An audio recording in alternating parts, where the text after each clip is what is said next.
item ahead, in front of us, so I think it'd be best if we didn't. We just kept it more generic about Yeah. discussion of non-conforming uses. So, I mean, Keith brought this to us, so I think he just wanted us all to be aware of, and I'll let you speak of it. Yes, I mean, it is the junkyard down in town, because he's still at 80% usage. Because he only lost his office, and it loses his entire business. So, So so a use carries with the land, right? And so if he were to decide to build another office, he would have to meet the current ordinance standards. And then as part of that, we could require additional screening and other things to help with that. But the purpose of the conversation was to talk about whether the use continues after the fire. And at what percentage? I was under the impression the whole thing burned. And I know that the previous board was actively, because again, you drive into Willis and the first thing that you see is a junkyard on your right-hand side.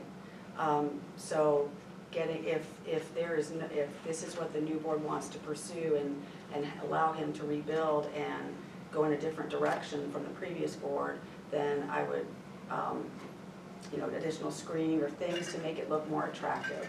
Well, if he decides to rebuild, he has to come here for site plan review, Yeah. so you'll be reviewing that. Thing is, it was brought to us because it's a state law on non-conformity.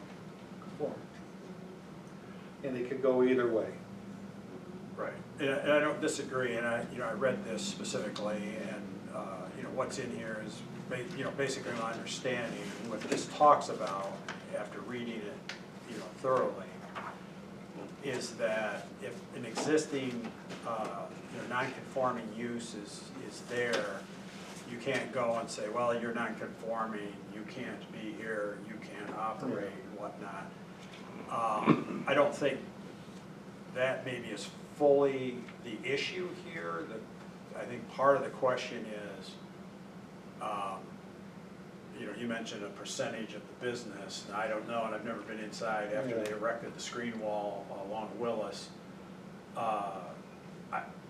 Before they got that erected, I mean, the whole building, to me, looked like a total loss. I don't know what's inside that fence, if the whole building is gone. It can go either way. That's what I'm saying, and I don't know that that's something that, one, I don't know that that's a planning commission determination. Two, I don't know that I individually feel like I have enough knowledge to make that determination. I think it becomes more of a legal interpretation. And two, I guess I have a question. If the building was is gone, you say, well, 80% of the business or 20% of the business was lost. I mean, are they still operating there, or did they shut down? And at which point then that's where there is something in here that if the owner chooses to stop operating, then the idea that it was non-conforming comes into question of whether it could be reestablished. And again, I think there are a lot of legal questions here that are not our purview, and that I don't know that I have, again, as one individual. Yeah, and I haven't been asked to Yeah. review that particular property. Right. So I can't speak to any specifics. Does anybody here have the history, like how that was zoned for a while? I know that the village is mixed use in general. That came long after that was there. That was there 40-some years. Yeah, I think the junkyard's been there probably before zone. That I don't know. Was here when I got here 12 years ago in BMU. We do that about 2018-ish, something like that, where we did that in Willis and Whitaker to try to facilitate some things. Right. This is just my personal opinion, and I feel like we're trying to better the community with the housing, with taking care of our seniors and that, and it's such a shame that we're losing out on developing that downtown area for uses, a small doctor's office, urgent care, a coffee place for community, to come together and have breakfast. And I don't know why, that I don't think he has been operating for at least the past year or so, and he hasn't rebuilt. And I thought that at one point, there was a for sale sign on that property. And so I'm not really sure where the changes come from, but it's disappointing that we could make downtown Willis, and I'm sure that subdivision across from the road would much rather have the opportunity to go somewhere and spend money, create jobs in the community versus someone that doesn't live here dumps their junk here in town, and we're just like, oh, yeah, okay, let's keep it. Yeah, so, again, as one person, I don't disagree with anything that you said. Is Yeah. that what we want in the Right. village of Willis? You've got frontage on Rossendale Road where there are other similar uses.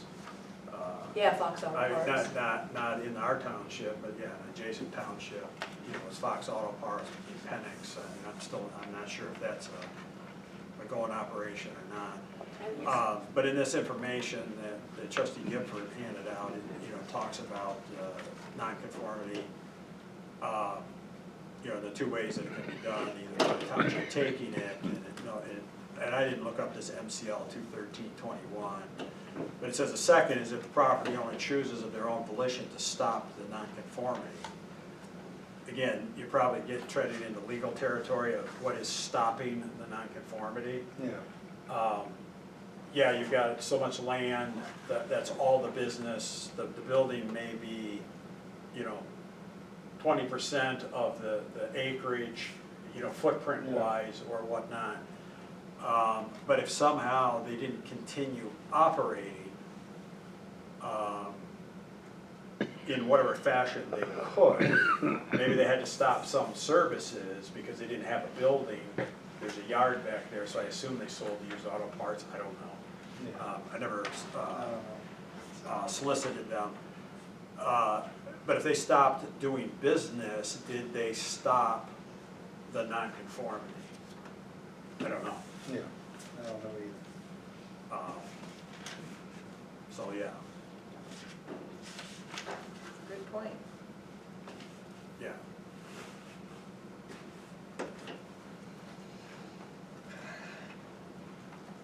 All right, anything else on non-conforming uses? No, but thanks for bringing that forward, that was interesting, Yeah. information. Yeah. And I think it helps, my last comment I'll make on that is, tying that into additional housing. And I mean, we've got, and I think Joyce, you made this comment last month, we have people that have already built, there's a house on Torrey Road that they built a second garage, they've got people living in there, that's I think a prime example of non-conforming. Yeah, oh yeah. Well, to me, there's actually two ways to look at it. Something that was built, was properly permitted, got approvals at the time, and then the zoning changed later and it became non-conforming, is one thing. Somebody that takes a garage door out and closes it and turns it into living space without getting permits or approvals, yeah, once they're done, it's not conforming, but, That's just like pay your fees and permits that you didn't get. well, or did they even pull permits? What you've described as legal non-conforming, Right. that have gotten their permits, and Right. illegal non-conforming. Correct. That's the difference. Correct, And there are different ways to yeah. mitigate. Just a general comment, I'm kind of jumping around, but, that is one thing to consider too, you guys touched on it, the size of the lot, what big building are we gonna put there? I mean, I can see, if we allow mother-in-law suites to proliferate in the township, and then you've got some houses that are very close together, and, there's a lot to consider on that.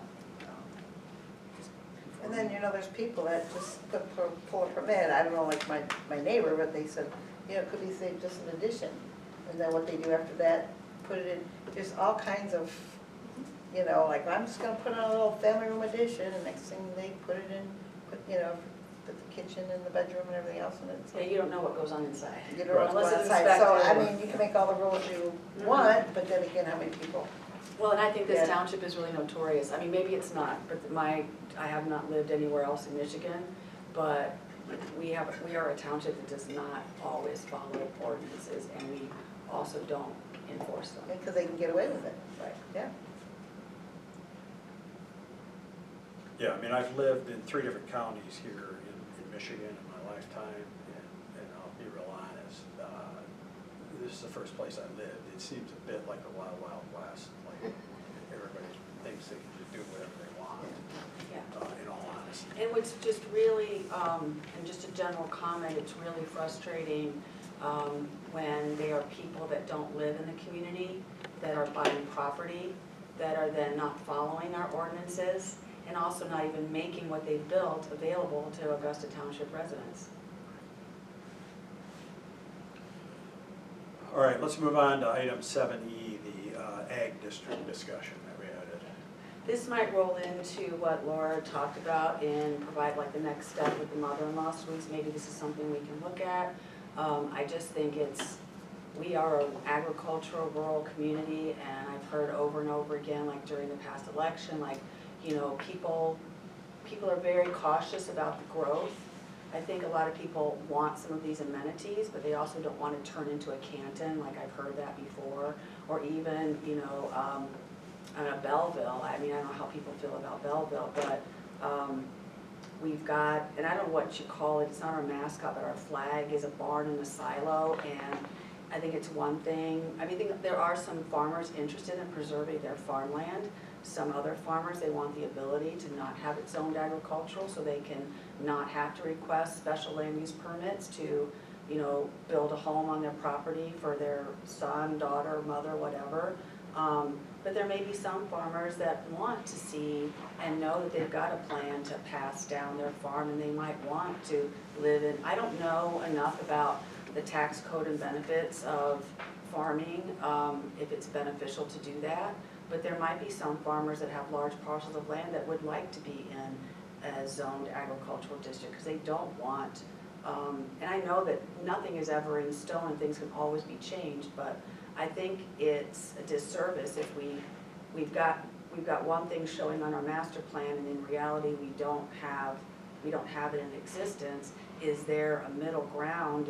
Is it worth kind of surveying the farmers in our township and ask them, do they want, and I don't even know, it seems like we've got little parcels of zoning type land uses throughout the township.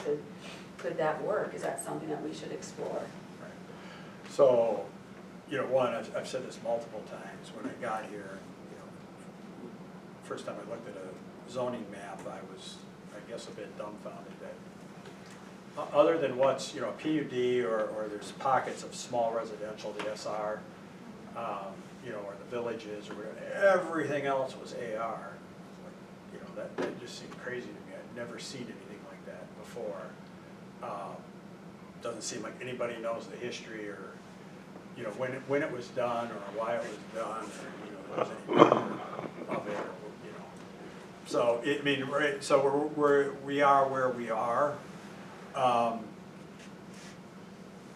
know that there's been discussion at the Farmland Preservation Board, if I've got that name right, you know, and there was some, you know, they've come and talked to us about wanting to preserve farmland, and you know, we had discussion about that if people bought property that was AR and then we make it ag, that Right. limits them.